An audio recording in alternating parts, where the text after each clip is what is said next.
जमात इस्लामी के इलेक्ट्रिक की निजकारी खिलाफ पार्लियामेंट वञे, पार्लियामेंट के कमज़ोर करण नथा चाहियूं। अहिड़ा मामला 184 टे तहत हिते नथा ॾिसी सघिजनि। जस्टिस अतहर बिनल्ला जा जमात इस्लामी की दरख़्वास्त ते ॿुधनीअ दौरान remarks.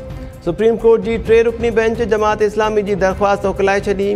Chief justice Umar Ata Bandial Jamaat Islami की वाखाण कंदे चयो त जमात इस्लामी मुल्क में सियासी इतफ़ाक़ राय पैदा करण के लिए मस्बत कोशिश कई।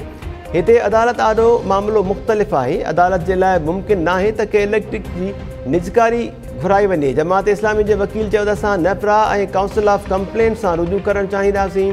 चीफ जस्टिस जमात इस्लामी के वकील के चयो त तव्हांजी वॾी महिरबानी। चीफ जस्टिस चयो त तव्हां वाॻियल फोरम ते न वेंदा त पोइ असां पंहिंजो फ़ैसिलो ॿुधाईंदासीं। एक जुडिशियल फोरम इहो चई छॾियो आहे त हिन मामले में नथा पऊं त पोइ तव्हांखे ॿिया फोरम भी इहो ई जवाबु ॾींदा। जस्टिस अतहर बिनल्ला चयो त मां पंहिंजी हद ताईं त इहो चवंदुसि असांखे पार्लियामेंट के मज़बूत करणो आहे। अहिड़ा मामला 184 टे तहत हिते नथा ॾिसी सघिजनि।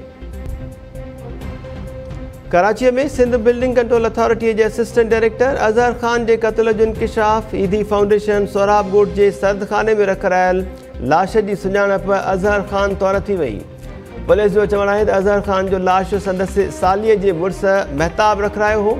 पुलिस मूजिब अज़हर जो पंहिंजी साली आफ़िया ऐं संदसि मुड़स महताब सां झेड़ो थियो। झेड़े में ज़ख़्मी थियण ते महताब अज़हर ख़ान के पहिरीं सिविल अस्पताल खणाए आयो। अस्पताल में मौत की तस्दीक बाद हुन लाश ईदी सर्दखाने में ताहिर के नाले से रखरायो।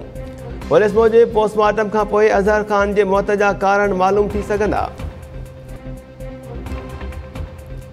कराची में पीपल्स पार्टी जो मेयर कम करे सके तो। बियन पार्टीज़ जो मेयर आयो तो चवंदो त कम नथो करे सघां। पीपल्स पार्टी जो उम्मीदवार मुर्तज़ा वहाब चयो आहे त जमात इस्लामी पावर शो की कोशिश कई पर PTI वारा न पहुता। PTI जे रुगो 9 मेंबर्स शिरकत कई हुई। हाफ़िज़ नईम के चवां थो त पंहिंजो न शहर जो सोचो, खेसि पीपल्स पार्टी जो मैंडेट क़बूल करणु घुरिजे।